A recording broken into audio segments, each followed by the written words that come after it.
today I'm going to be reviewing for you Rhino Hero by Haba. This is a 2 to 5 player game. It's recommended for ages 5 and up, and it takes about 10 to 15 minutes to play, or as long as it takes you to sneeze. Seriously, no sneezing in Rhino Hero. In Rhino Hero, you are going to be building a house of cards with your friends and family.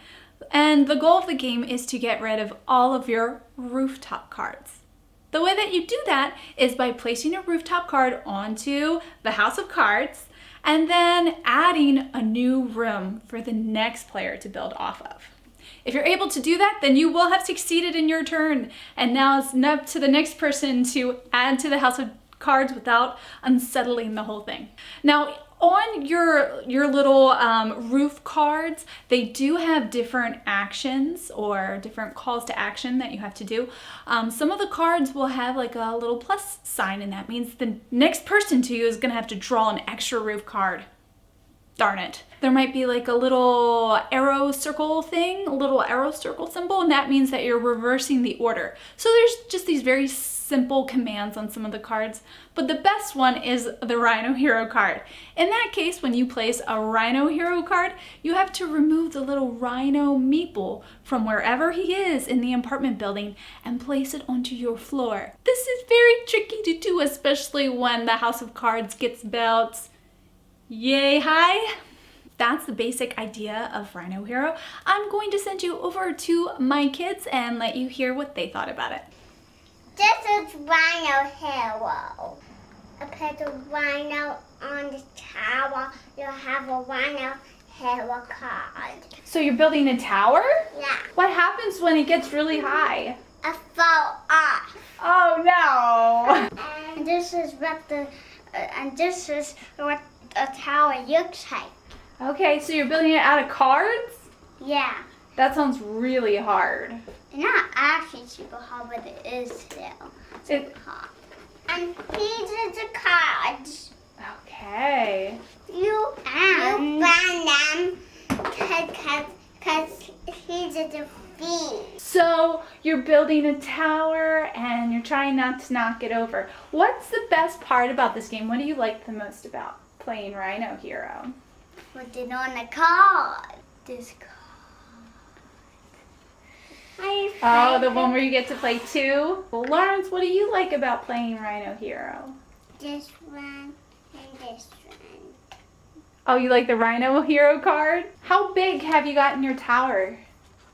Like 9 feet. Well, if you could rate this game and give it 1 stars because it's not very good, or 5 stars because it's the best, how many stars would you give Rhino Hero? 900,000,000, 100 stars. Maybe 100 million stars would give it.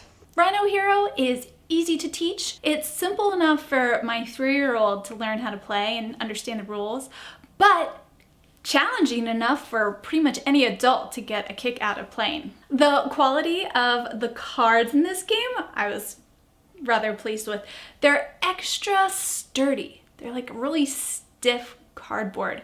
And they have this nice foil printing on, which just gives it this kind of extra layer of, quality. I really enjoy the apartment wall cards in this. They have a little fold so that you can easily bend the card and be able to shape it to what you need it to be as you build the apartments. And it's illustrated so colorfully and so nicely. As you build your little house of cards, it really does take on the appearance of like an apartment building out of a storybook. So this game is super duper cute, but it's also very nerve-wracking. But I guess that's, what any good dexterity game should be. All in all, I highly recommend Rhino Hero. My kids really liked it, but I really liked it. I'm taking this to board game groups, to my family's house, to my friend's house. I just want to share it. I think it's cute and I think it's fun. So I didn't really think when I first saw Rhino Hero that this would be the game that I kind of take on as my own, but I I have. It's mine.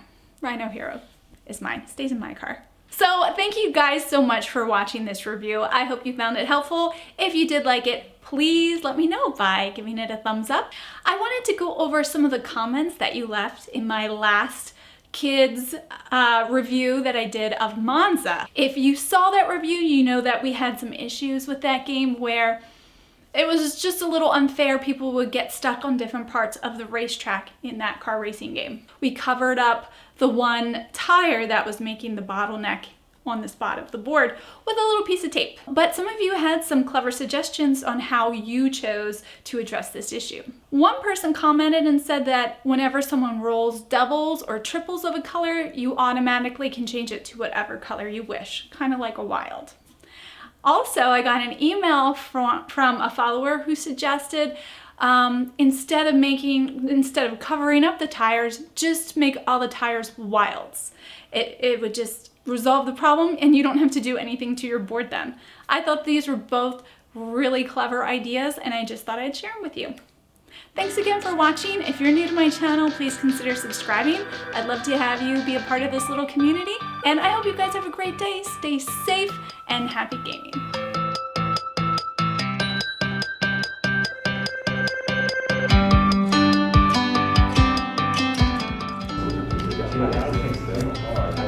If we beat this, then we'll beat the boys. The thing is, well, I have to. It's actually helpful to wear a mask. It would probably be good if you don't mind. I have 2 names on them.